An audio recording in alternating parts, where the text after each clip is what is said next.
आशा ही नहीं, मुझे पूर्ण विश्वास है आपको हमारा पिछला सत्र काफ़ी मनोरंजक तथा अर्थपूर्ण लगा होगा। विद्यार्थियों, पिछले सत्र में हमने जनन की संकल्पना तथा उसके महत्व के बारे में विचार विमर्श किया था। हमने जीवन अवधि, अमरता तथा मृत्यु की संकल्पना तथा उसका जीवन के साथ समागम को समझने की कोशिश की थी। साथ ही हमने जनन के प्रकार, लैंगिक तथा अलैंगिक जनन के विषय में भी पढ़ा। जीवों में जनन के इस विवेचन को जारी रखते हुए आज हम अलैंगिक जनन के विषय में बात करेंगे। आज हमारी कोशिश रहेगी कि हम कुछ बिंदुओं पर विचार विमर्श कर अध्ययन के परिणाम को प्राप्त करें। एक कोशिकीय तथा बहुकोशिकीय जीवों में अलैंगिक जनन की तुलना, किंगडम कवक में प्रमुख अलैंगिक जनन संरचनाओं की व्याख्या और शैवाल जैसे सरल पौधे, कायिक प्रवर्धन के विभिन्न तरीकों का विश्लेषण, मानव कल्याण के लिए इसके फायदे। विद्यार्थियों, अलैंगिक जनन को स्मरण करते हुए शुरुआत करते हैं। क्या आपने अलैंगिक जनन की मुख्य विशेषताओं को सूचीबद्ध किया? हाँ, अलैंगिक जनन में एकल जीव की भागीदारी होती है। युग्मकों का बिना संलयन से जीवों में परिवर्तन। विद्यार्थियों, क्या आप एकल जीव से उत्पन्न संतति की विशेषताएं सूचीबद्ध कर सकते हैं? हम इसे अमीबा के द्विखंडन में निरीक्षण कर सकते हैं। क्या आप अमीबा के दोनों संतति कोशिकाओं में अंतर बता सकते हैं? आप कोई अंतर नहीं देख सकते हैं। क्या आपको जनक कोशिका तथा संतति कोशिकाओं में समानता मिलती है? दोनों जनक कोशिका तथा संतति कोशिकाएं बिल्कुल समान हैं। वे दोनों एक दूसरे के बिल्कुल समरूप हैं। इन संतति कोशिकाओं को हम क्लोन कहते हैं। अलैंगिक जनन के परिणाम स्वरूप जो संतति उत्पन्न होती है वह केवल एक दूसरे के समरूप ही नहीं बल्कि अपने जनक के एकदम समान होती है।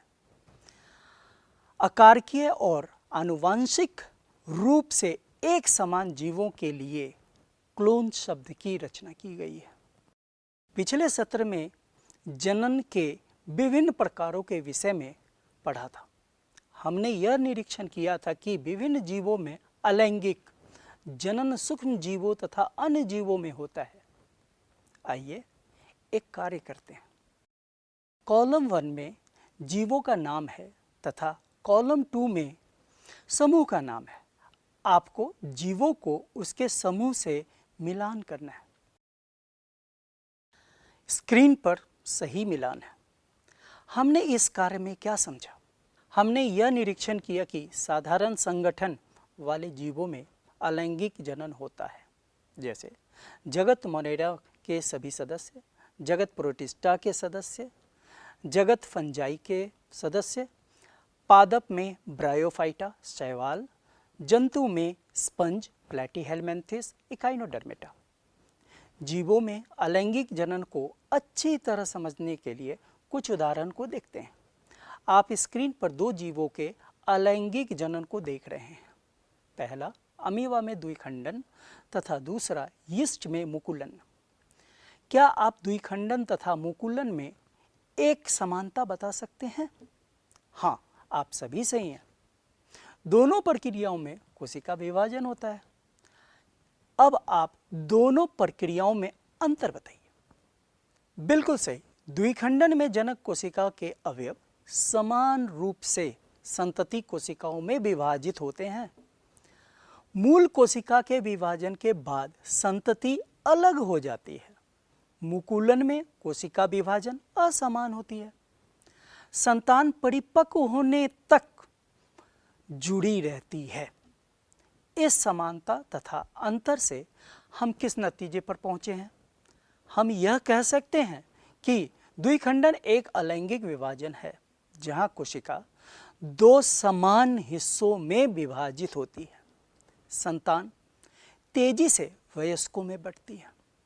मुकुलन एक अलैंगिक विभाजन है जिसमें असमान कोशिका विभाजन छोटी कलियों का निर्माण करती है जो नए यीस्ट कोशिका में अलग होने और परिपक्व होने से पहले कुछ समय के लिए माता पिता से जुड़ी होती हैं। हम इस नतीजे पर पहुँचे हैं कि अलैंगिक जनन में एक कोशिकीय जीव में कोशिका विभाजन ही मुख्य पद्धति है। अब यह प्रश्न उठता है, क्या बहुकोशीय जीवों में भी कोशिका विभाजन होती है या फिर उनमें कुछ उन्नत तरीके होते हैं, क्योंकि उनकी संरचना काफ़ी जटिल होती है। विद्यार्थियों, आपको बहुकोशीय जीव में अलैंगिक जनन जानने के लिए एक कार्य करना है। बाद संतति अलग हो जाती है। मुकुलन में कोशिका विभाजन असमान होती है। संतान परिपक्व होने तक जुड़ी रहती है। इस समानता तथा अंतर से हम किस नतीजे पर पहुंचे हैं? हम यह कह सकते हैं कि द्विखंडन एक अलैंगिक विभाजन है जहां कोशिका दो समान हिस्सों में विभाजित होती है। संतान तेजी से वयस्कों में बढ़ती है।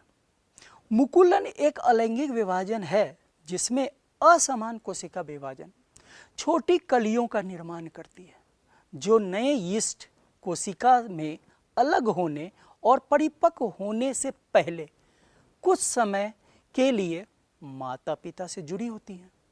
हम इस नतीजे पर पहुँचे हैं कि अलैंगिक जनन में एक कोशिकीय जीव में कोशिका विभाजन ही मुख्य पद्धति है। अब यह प्रश्न उठता है, क्या बहुकोशीय जीवों में भी कोशिका विभाजन होती है या फिर उनमें कुछ उन्नत तरीके होते हैं, क्योंकि उनकी संरचना काफ़ी जटिल होती है। विद्यार्थियों, आपको बहुकोशीय जीव में अलैंगिक जनन जानने के लिए एक कार्य करना है।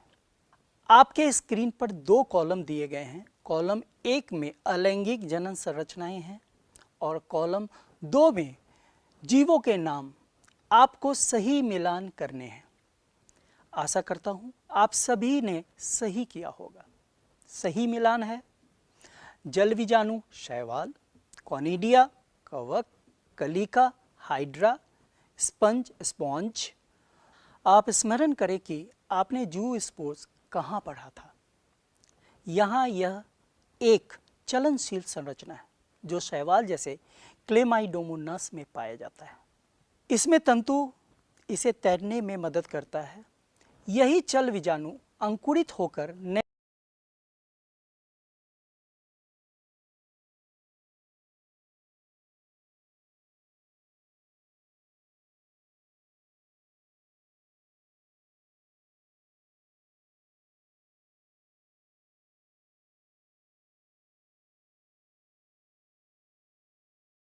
यही चल विजाणु अंकुरित होकर नए पौधे में तैयार होता है। क्या आप पेनिसिलियम में इसी तरह की बीज या कोशिका देखते हैं? हम कॉनिडिया के विषय में बात कर रहे हैं। यहाँ अलैंगिक बीज जो कॉनिडियोफोर पर विकसित होते हैं, कॉनिडिया कॉनिडियोपोइड के बाह्य रूप से उत्पादित होते हैं। विद्यार्थियों, आप चल विजाणु और कॉनिडिया में तुलना कर सकते हैं, जबकि दोनों अलैंगिक बीज से उत्पन्न होते हैं। चल विजाणु चलनशील होते हैं जबकि कॉनिडिया अचल। जल विजाणु आंतरिक रूप से उत्पादित होते हैं जबकि कॉनिडिया बाह्य रूप से। चल विजाणु शैवाल में होता है, कॉनिडिया कवक में होता है। आइए अब हम हाइड्रा का उदाहरण लेते हैं जो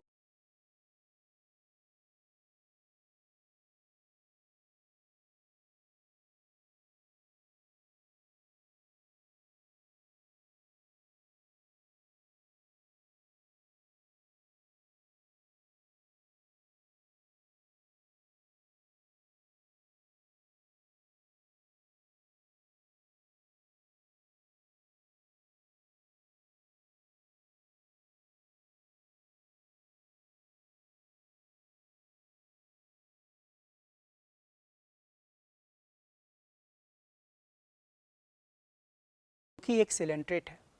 आपको पता होगा कि हाइड्रा में अलैंगिक जनन किस तरह होता है। हाँ, हाइड्रा कलिका द्वारा अलैंगिक जनन करता है। कलिका अलैंगिक जनन का वह क्रम है जब एक बार उभार से एक कली का निर्माण होता है। तथा लगातार कोशिका विभाजन से इस कली से एक पूर्ण जीवन का निर्माण होता है।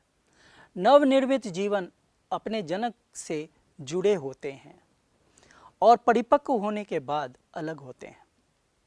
आइए एक और उदाहरण देखते हैं अलैंगिक जनन का। स्पॉन्ज में स्पंज, यह एक आंतरिक कली की तरह एक संरचना बनाते हैं जिसे हम जेम्यूल कहते हैं। यह प्रतिकूल परिस्थिति में इसका निर्माण होता है। वाकई में बहुकोषीय जीवों में अलैंगिक जनन के विभिन्न संरचनाओं को समझना मोहक है। आपने एक कोशिकीय तथा बहुकोशिकीय जीव के अलैंगिक जनन का निरीक्षण किया। एक कोशिकीय जीव में कोशिका विभाजन ही मुख्य तरीका है, जबकि बहुकोशिकीय जीव में विशिष्ट अलैंगिक जनन संरचनाएं पाए जाते हैं, जैसे कॉनिडिया, जेम्यूल्स, कलियां, चल बीजाणु। क्या इसी तरह की संरचनाएं उच्च पादप में भी पाई जाती हैं? हमने पिछली कक्षा में यह पढ़ा था किस तरह वानस्पतिक भाग से नए पौधों की उत्पत्ति होती है। क्या आप उस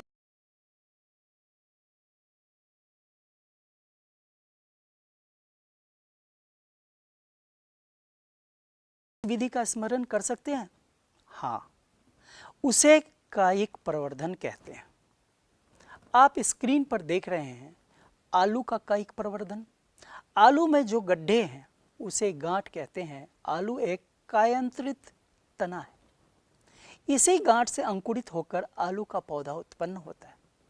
अदरक की गांठ से जमीन के अंदर नया पौधा निकलता है। इसे प्रखंड के नाम से जाना जाता है।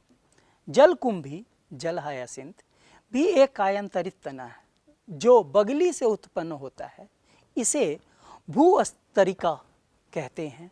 जलकुंभी को बंगाल का आतंक कहा जाता है। प्याज भी एक कायांतरित तना है जो जमीन के नीचे उत्पन्न होता है। इसे प्याज का बुलबिल कहते हैं। ये सभी कायांतरित रूपांतरित तना है जो एक जनन संरचना का रूप लेकर नए पौधों का निर्माण करते हैं। इन सभी संरचनाओं को कायिक प्रवर्ध कहते हैं। क्या पत्ती भी कायिक प्रवर्ध की तरह कार्य कर सकती है? आपने ब्रायोफाइलम के बड़े मोटे पत्तों को देखा होगा। ऊपर इन पत्तों के किनारे बहुत सारी अपस्थानिक कलिका होती है। इन कलिका में जड़ें तथा तना पाया जाता है। एक खंड वृद्धि होने तक यह कली के रूप में पत्तों पर पाई जाती है और फिर यह पत्ती टूटकर जमीन पर गिर जाती है।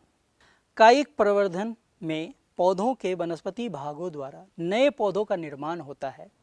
संतति पौधे जनक पौधों से मेल खाते हैं। आइए कायिक प्रवर्धन के लाभ को समझें। कायिक प्रवर्धन बाकी सभी जनन के तरीकों से ज़्यादा तेज है। कायिक ऐसे पौधे परिणाम में अपने जनक पौधों से शारीरिक तथा आनुवंशिक रूप से समान होते हैं। मनी प्लांट का पौधा लगाने के लिए उसे तना से काट दिया जाता है जिसमें गांठ होनी चाहिए। फिर उसे हम किसी बोतल में पानी डालकर रखते हैं। हम यह देखते हैं कि गांठ से जड़ें उत्पन्न होती हैं और बोतल के अंदर जो जड़ें हैं वह मुख्य जड़ें, बाकी जड़ें उसे ऊपर चढ़ने में मदद करती है। आओ पुनरावृत्ति करें। हमने अलैंगिक जनन के बारे में समझा, एक कोशिकीय जीवों में कोशिका विभाजन को भी देखा, बहुकोशिकीय जीवन में अलैंगिक संरचनाओं के विषय में भी पढ़ा, विशिष्ट अलैंगिक जनन संरचना जैसे कॉनिडिया, जेम्यूल्स, कलियां तथा चल बीजाणु के विषय में पढ़ा, कायिक प्रवर्धन के तरीके तथा लाभ को देखा। आओ समन्वेषण करें। निम्नलिखित में से कोई एक लें। आलू, अदरक, प्याज, मनी प्लांट। उन्हें नमी, सूरज की रोशनी जैसे उपयुक्त वातावरण में रखें जहां वे उत्पन्न हो सकें। सारणी रूप में अपने अवलोकन को हर रोज नोट करें, तस्वीर भी लें। चंद शब्दों में अपने अनुभव को लिखें और अपने अध्यापक व दोस्तों को बताएं। विद्यार्थियों, आप कायिक प्रवर्धन का क्रियाकलाप अपने घर पर आराम से कर सकते हैं। अगले सत्र में हम पुष्पी पादपों और जीवों में लैंगिक जनन के बारे में वार्ता